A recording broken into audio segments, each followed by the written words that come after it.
Aujourd'hui, on va commencer avec une devinette. Je vous présente une compagnie que vous connaissez certainement bien, un fleuron canadien qui a été fondé en 1911, qui est coté à la bourse. Une entreprise qui est probablement derrière un barrage, un métro ou encore un pont à côté de chez vous. Et pendant 10 ans, cette entreprise a fait transiter 113 millions de pots de vin dans ses états financiers. Peut-être que vous ne voyez pas encore c'est quelle entreprise. Je vais vous donner la réponse dans 2 minutes. Mais avant tout, là, j'aimerais juste vous partager, moi, mon ressenti, si je peux m'exprimer ainsi. La CPA en moi, il y a quelque chose quand même dans ce dossier qui m'empêche presque de dormir, c'est que comment ça se fait, en fait, que tout cet argent a pu transiter un peu au vu de tous. Pourtant, c'est une entreprise qui est cotée à la bourse, qui est auditée par des professionnels à chaque année. Et le plus troublant, je dirais, c'est que tout était dans les états financiers. Chaque versement était enregistré, chaque paiement était libellé, il n'y a rien qui dépassait. Alors expliquez-moi, si tout était écrit noir sur blanc, comment ça se fait que pendant 10 ans, personne n'a rien vu? La réponse tient sur une seule ligne comptable, une ligne qu'on va regarder ensemble et qu'on va essayer de lire justement aujourd'hui. Et je vous préviens tout de suite, à la fin de cette vidéo, on va essayer de comprendre finalement pourquoi, après des poursuites, des amendes records, des scandales qui ont rejailli jusque dans les plus hautes sphères du gouvernement du Canada, il n'y a rien qui s'est vraiment arrêté. Gardez ça en tête. J'aimerais quand même, avant de débuter, vous toucher 2 mots sur la méthode parce que la précision fait aussi partie de mon métier. Dans cette histoire, il y a des faits qui ont été établis par la justice et moi, je me contente de vous présenter seulement les faits. Et il y a aussi des personnes qui n'ont pas été jugées. Donc, je vais simplement me contenter de vous présenter les faits tels qu'ils sont, encore une fois. L'objectif n'est pas de transformer cette chaîne en tribunal, ni de rendre un verdict pour des procès qui n'ont pas eu lieu. Je vous parlais d'une ligne comptable tout à l'heure, donc la voici, cette fameuse ligne des frais d'agents commerciaux. Des frais d'agents commerciaux, à première vue, c'est un nom parfaitement inoffensif. Mais, première surprise, dans des états financiers, si vous les ouvrez, vous n'allez jamais voir un terme, un poste intitulé comme celui-là, parce que tout simplement, ce sont des frais qui sont noyés dans un plus grand poste qui contient des centaines et des centaines d'autres dépenses. Et c'est exactement là que ça commence à devenir dangereux, parce que ce n'est pas une ligne qui dépasse, c'est une goutte dans un océan de dépenses qui sont normales. Et je veux être juste, parce que cette ligne, elle sert vraiment à quelque chose. Imaginez que vous voulez décrocher un contrat en Algérie, au Qatar ou encore en Libye, disons. Puis bon, vous ne connaissez personne là-bas. Alors comment est-ce que vous allez vous y prendre? Vous pouvez engager un intermédiaire local, quelqu'un qui connaît le terrain, quelqu'un qui va pouvoir vous ouvrir les portes et vous le payer pour ça. C'est légal, c'est tout à fait courant et puis les auditeurs voient passer ce genre de dépenses très couramment. Et la plupart du temps, il n'y en a pas de problème. Mais, je pense que vous sentiez le mais venir. Il y a un mot qui change tout. Parce que le mot agent commercial, en réalité, il n'y a pas de risque de ce côté-là, c'est tout à fait légal. Un agent qui est divulgué, dont on connaît le nom, le rôle, le mandat, le montant qui sera versé, c'est tout à fait propre. Mais bon, ce qu'on pourrait considérer peut-être comme un peu moins propre, ce serait un agent qui serait caché. Un agent à qui on n'a pas révélé qu'on remettait de l'argent. Donc, le vrai problème, ce n'est pas le mot agent ou agent commercial. Le vrai problème, c'est le mot caché. Et prenons 2 secondes là, pour réfléchir à ce qu'un agent commercial vend concrètement. Il vend de l'influence, des relations, des portes qui s'ouvrent. Il n'y a rien de tout ça qui peut se poser sur une table. C'est complètement immatériel. Donc, est-ce qu'un auditeur à Montréal peut vérifier en Libye à qui est-ce qu'on a versé de l'argent et pourquoi et quelle était la nature exacte de ce que cette personne a fait? Non, pas vraiment. Donc, on se retrouve avec une dépense qui est a priori légale, mais invérifiable et qui se trouve à l'étranger. Donc, a priori, on pourrait dire ici qu'il y a un peu un angle mort. Puis bon, un angle mort en soi, il y en a, ça existe, donc c'est pas un problème en réalité. Mais quand est-ce que ça devient un problème? C'est quand quelqu'un repère cet angle mort et essaye de s'y cacher.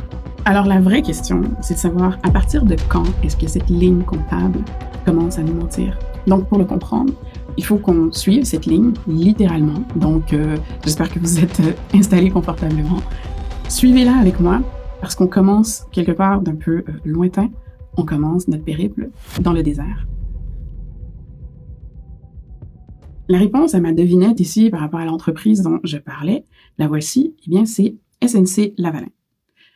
Je vous emmène avec moi à la fin des années 90. La firme travaille sur un des chantiers les plus démesurés de la planète, la grande rivière artificielle. Pensez-y, là, une rivière artificielle. C'est le projet personnel de Mohamed Kadhafi. Le but, c'était de pomper l'eau sous le désert du Sahara et l'amener à la côte par des canalisations géantes. Sauf que le chantier tourne mal et le client libyen refuse de payer.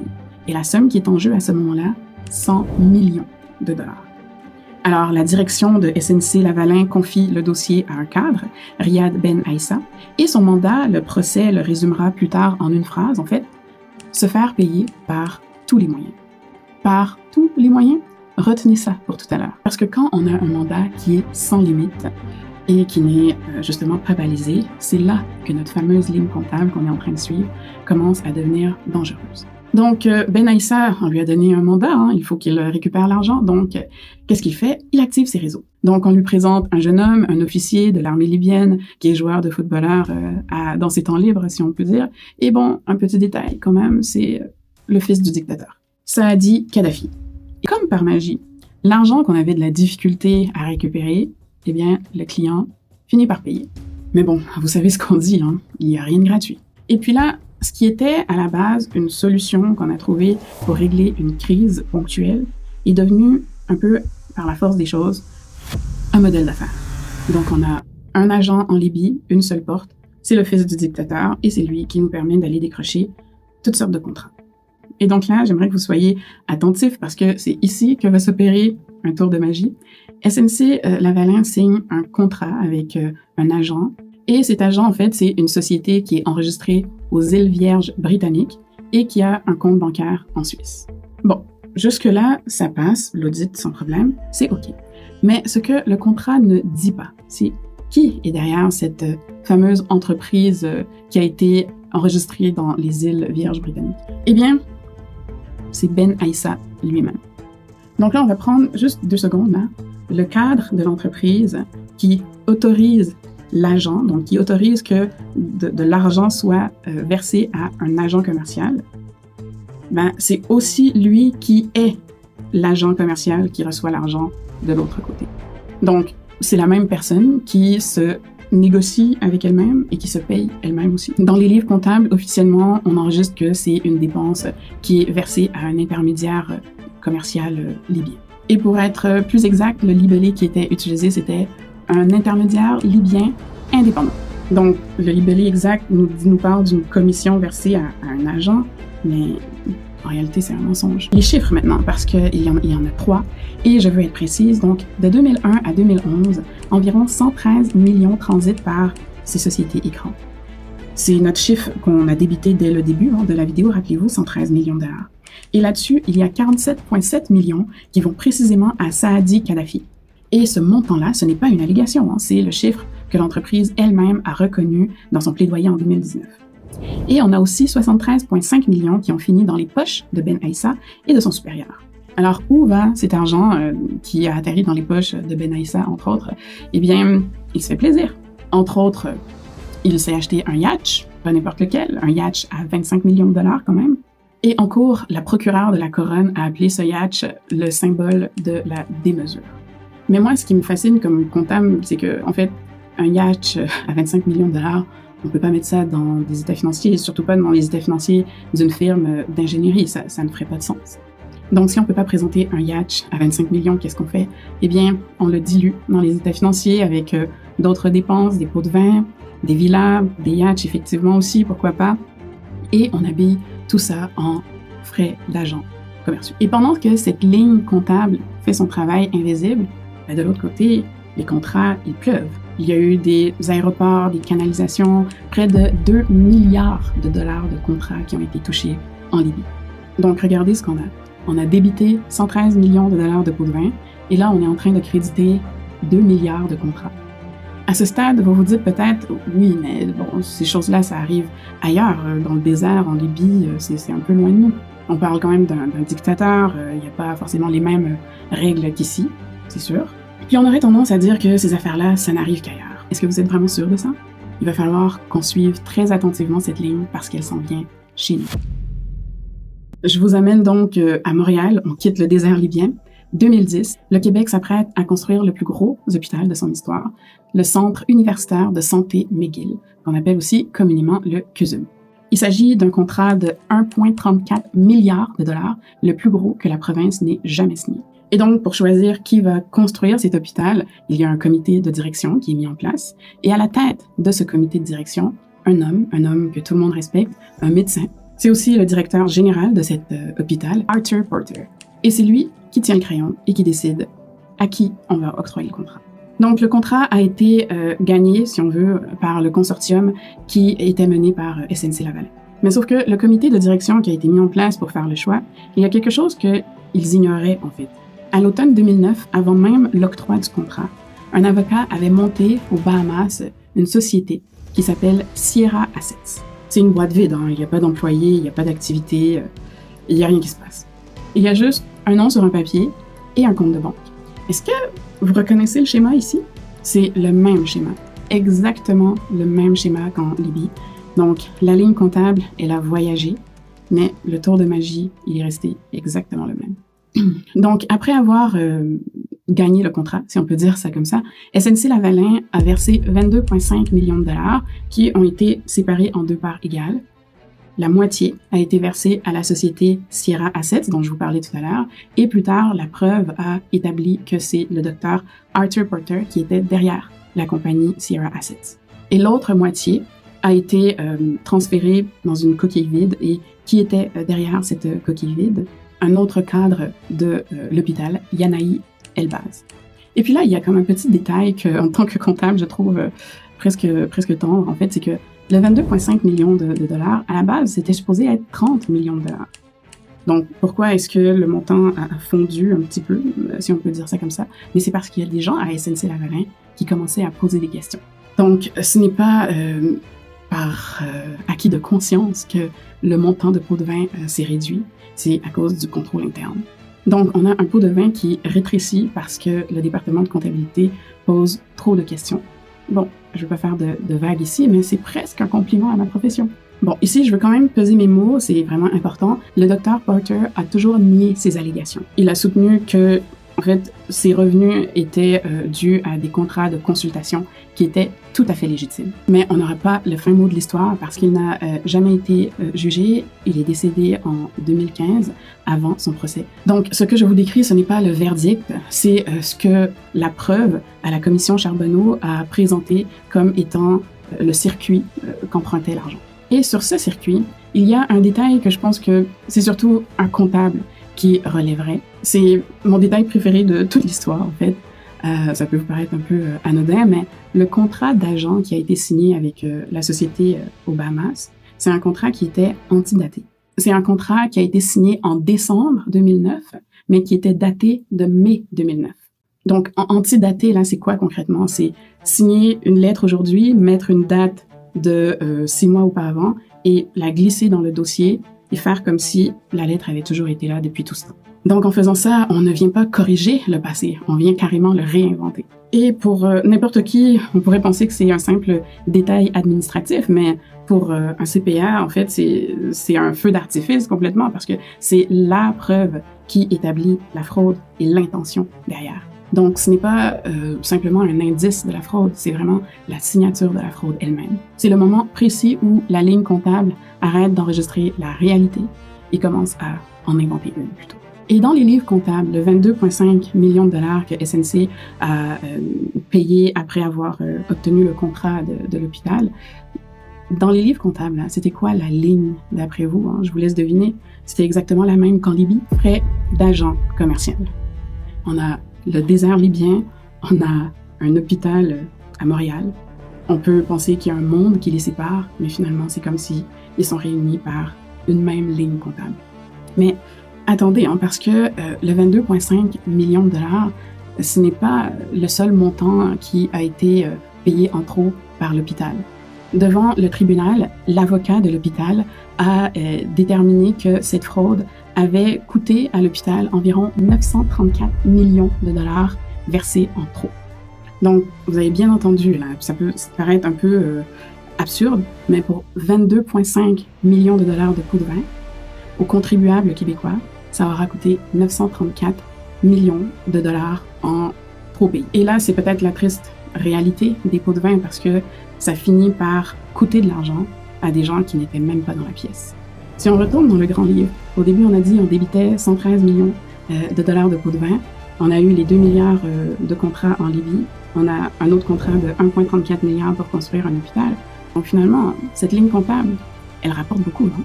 Mais là, normalement, certainement que vous vous dites, oui, mais si tu nous racontes tout ça, c'est parce que la justice a fini par les rattraper. À la fin de la journée, ce sont les gentils qui gagnent, les méchants qui vont en prison, puis le système a gagné, non?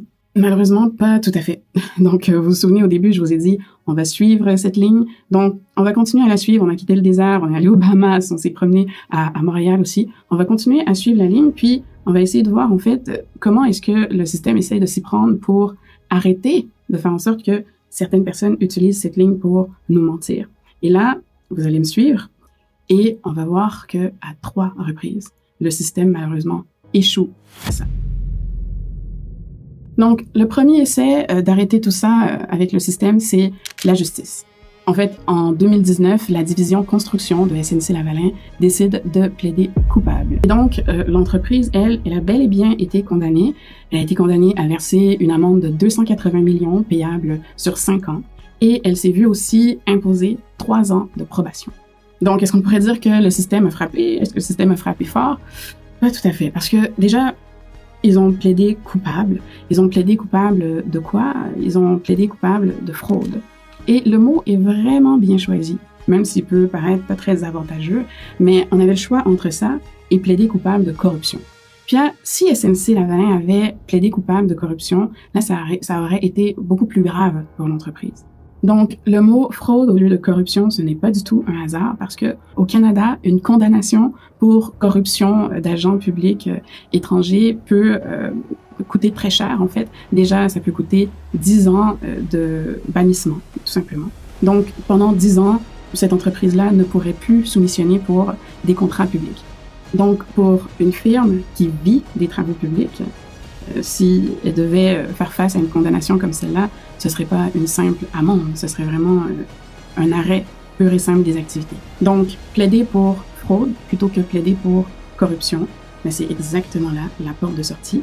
Et c'est exactement comme ça que notre fameuse ligne comptable s'en sort et échappe au système. Bon, donc, le système a échoué une première fois avec la justice. On va regarder maintenant un deuxième essai, l'État lui-même. Avant d'arriver en cours, en fait, il y avait une autre porte de sortie qui aurait pu être utilisée. L'entreprise décide de dédommager. Elle reconnaît ses torts, elle paie, elle se réforme et elle évite le procès. Et cette porte, une seule personne pouvait l'ouvrir, la procureure générale du Canada, Jody Wilson-Raybould. Et elle a dit non. Le bureau du premier ministre a multiplié les pressions pour qu'elle reconsidère.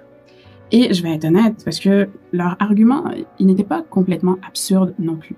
Si on demandait à SNC-Lavalin de payer des dédommagements, c'était possible que la compagnie décide de fermer tout simplement son siège social à Montréal. Et à ce moment-là, ça aurait été des milliers d'emplois qui auraient été perdus. Puis des emplois qui, je le rappelle, n'ont rien à voir avec ces histoires-là. Donc là, on a quand même un vrai dilemme. Les emplois des contribuables canadiens ou bien la justice fait son œuvre et est complètement indépendante de l'histoire. Le commissaire à l'éthique a tranché ici. Il a été déterminé que le premier ministre a contrevenu à la loi sur les conflits d'intérêts. Ce n'est pas une accusation au criminel, pas du tout. Mais pour un premier ministre en exercice, c'était tout simplement du jamais vu. Donc, on a commencé notre périple avec notre ligne comptable quelque part dans le désert en Libye. Et cette ligne vient nous suivre jusque dans les hautes sphères de l'État canadien. Et l'entreprise, elle s'en sort. Donc, deuxième essai du système contre notre ligne comptable. La ligne s'en sort encore. Et le troisième essai maintenant pour voir si le système va pouvoir arrêter tout ça, c'est peut-être l'élément le plus dérangeant, c'est le marché, tout simplement. Parce qu'on pourrait se demander pourquoi est-ce qu'une entreprise qui a plaidé elle-même coupable de fraude peut réussir à continuer à décrocher des contrats publics. Le pont, l'hôpital Sainte-Justine, le REM, ce sont quand même de gros contrats.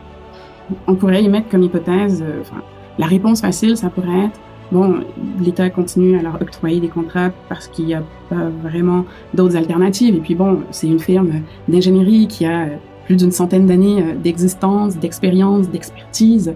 Également, ça peut être difficile si on veut vouloir vraiment octroyer des contrats à des entreprises québécoises. Sauf que c'est pas vrai qu'il y a personne d'autre. Il y a d'autres grandes firmes québécoises. On peut penser à WSP, Cima+. WSP est même plus grosse que SNC-Lavalin aujourd'hui. Donc, l'alternative existe. Mais regardez de plus près, parce que WSP, c'est l'ancienne Génivard, qui a été citée à la commission Charbonneau. Cima+, son PDG de l'époque a témoigné aussi à la commission Charbonneau. Donc, le choix du gouvernement, ce n'est pas SNC contre une autre entreprise qui serait irréprochable. Donc, le choix, finalement, c'est quoi? Si on veut choisir une entreprise québécoise pour les contrats, on peut prendre SNC ou une autre entreprise qui était, elle aussi, dans la salle d'audience à la commission Charbonneau, ou encore une autre entreprise qui était, elle aussi, dans la même salle d'audience. Donc, le client, qui est, en d'autres mots, l'État ici, se trouve à être captif. Il n'est pas captif d'une entreprise en particulier, mais finalement, il se retrouve à être captif d'un secteur. Et si vous doutez encore, là, à savoir que, bon, il y a quand même un élément captif à tout ça, écoutez bien ce qui s'est passé dans une salle d'audience. Donc, un juge demande à l'avocat de l'hôpital, le Centre universitaire de santé McGill, pourquoi est-ce qu'ils n'ont pas poursuivi SNC-Lavalin pour récupérer leur argent, puisqu'ils ont payé 934 millions de dollars en trop, je vous le rappelle. Je trouve que c'est une question qui est pleine de bon sens, parce que, bon, SNC-Lavalin, elle a payé des pots de vin, elle aurait les moyens de rembourser. Et la réponse de l'avocat tient en une seule phrase. C'est parce que SNC-Lavalin est partenaire de l'hôpital pour les 20 prochaines années. Donc là, on va prendre une seconde là-dessus. Donc, on a la victime d'une fraude qui ne poursuit pas le fraudeur parce qu'elle est liée à ce fraudeur par contrat pendant encore 20 ans. Donc là, ça, c'est plus vraiment de la corruption, tout simplement, c'est une structure. Donc, notre troisième essai de voir si le système pouvait l'emporter, il échoue. Donc, vous voyez ce dont je vous ai parlé au début. On a eu une condamnation, on a eu une crise au sein de l'État aussi, plusieurs scandales, mais rien n'a pu arrêter tout ça. Pourquoi est-ce que je dis que rien n'a vraiment arrêté tout ça? C'est parce que une sanction ne change pas une structure. Tout ce qu'elle fait, c'est la facturer. Bon, donc on a exploré beaucoup de choses. Là, il est temps de mettre les dossiers de côté. On va revenir à notre grand livre. Vous vous souvenez, au début, je vous disais qu'on a débité un chiffre, 113 millions, mais on va regarder la facture complète de ce qu'on a réellement débité. Donc, oui, des millions qui sont passés à travers des sociétés écrans. On a une amende de 280 millions quand même qui a été imposée à la compagnie. Des dirigeants aussi qui ont été condamnés. Mais de l'autre côté, qu'est-ce qu'on crédite en échange de tout ça? On a parlé de 2 milliards de contrats en Libye, un contrat d'1,34 milliard pour l'hôpital, donc le Centre universitaire de santé McGill. Et on a, en fait, selon la couronne, des centaines de millions de bénéfices, même si on tient compte des pots de vin versés. Donc, d'un côté, on a un système qui nous impose 280 millions de dollars d'amende payable sur 5 ans. Et de l'autre côté, des contrats de plusieurs milliards de dollars. Donc moi, en tant que comptable, la question que je me pose ici, c'est que quand la punition est si marginale par rapport aux gains qu'on peut en gagner, est-ce qu'il s'agit vraiment d'une punition encore? Ou est-ce que une entreprise ne pourrait pas regarder ça un peu plus froidement et considérer l'amende de 280 millions comme un coût d'exploitation? En 2023, l'entreprise a fait quelque chose qu'on a à peine remarqué là dans le bruit de toute cette histoire. Eh bien, elle a effacé son nom, tout bonnement. Et donc, en 2023, SNC-Lavalin, 112 ans d'existence, est devenu Atkins Realis. Combien ça coûte effacer un nom? La direction n'a pas donné de montant par rapport à ça, mais le syndicat de la compagnie nucléaire parlait de millions de dollars. Donc, c'est un chiffre que je donne avec toute réserve, là, parce que le syndicat était en conflit avec la direction. Donc, à quel point est-ce que des millions de dollars qu'ils avancent, c'est vrai ou pas? Je peux pas tout à fait me prononcer là-dessus. Et c'est là que je vous laisse. Et j'aimerais aussi quand même être clair là-dessus, parce que oui, elle a effacé un nom, mais l'entreprise Atkins Realis qu'on a aujourd'hui n'a plus rien à voir avec celle de l'histoire que je viens de vous raconter. Il y a une nouvelle direction et la conformité, elle a été rebâtie. Donc, je ne veux pas qu'on s'attarde sur Atkins Realis en terminant. Tout à l'heure, je vous ai parlé de porte. Moi, je veux qu'on regarde la porte. Parce que la porte, elle existe toujours. Il n'y a personne qui l'a fermée, ni les législateurs, ni les normes comptables. Personne ne peut la fermer même. Une ligne comptable qui nous parle de frais d'agents commerciaux, comme je l'ai dit, c'est tout à fait légal en réalité. Mais justement, frais d'agents commerciaux, c'est la catégorie de dépenses dans laquelle tout ce stratagème a tenu pendant 10 ans. Et c'est un poste qui existe encore dans plusieurs entreprises. C'est tout à fait connu, tout à fait légitime. Et là, légal, légitime, c'est un point important. C'est légitime, oui, mais c'est pas toujours vérifiable. Et est-ce qu'il y a une solution à ça? En réalité, non. Ça va rester un angle mort jusqu'à ce que quelqu'un décide de se cacher dans cet angle mort. Donc, le prochain scandale financier n'est peut-être pas caché dans un coffre-fort, il est peut-être à la vue de tous, noir sur blanc, dans des états financiers, dans une ligne qu'on va appeler frais d'agents commerciaux. Alors aujourd'hui, on a parlé de plusieurs millions de dollars. Il y a un élément dont je vous ai pas parlé qui, lui, ne coûte absolument rien. Je sais pas si vous devinez lequel. Un abonnement à cette chaîne. Oui, oui. Un abonnement à cette chaîne ne vous coûte absolument rien et vous permet en fait d'être avisé, avoir une notification dès qu'une nouvelle vidéo sortira. Ça nous permet aussi de soutenir la chaîne, de voir qu'il y a de plus en plus de gens qui sont intéressés par ces histoires, qui veulent les écouter et ça nous donne tout simplement la force, la motivation d'avancer. Est-ce qu'il y a des sujets que vous voudriez qu'on traite sur la chaîne d'ailleurs? Si c'est le cas, n'hésitez pas à nous le dire en commentaire. Je lis absolument tous les commentaires, ça me fait plaisir, ça me fait chaud au cœur. Donc, c'était tout pour moi aujourd'hui. Je vous dis à la prochaine pour un autre bilan qu'on ira découvrir et on va s'intéresser aux histoires qui se cachent derrière les chiffres.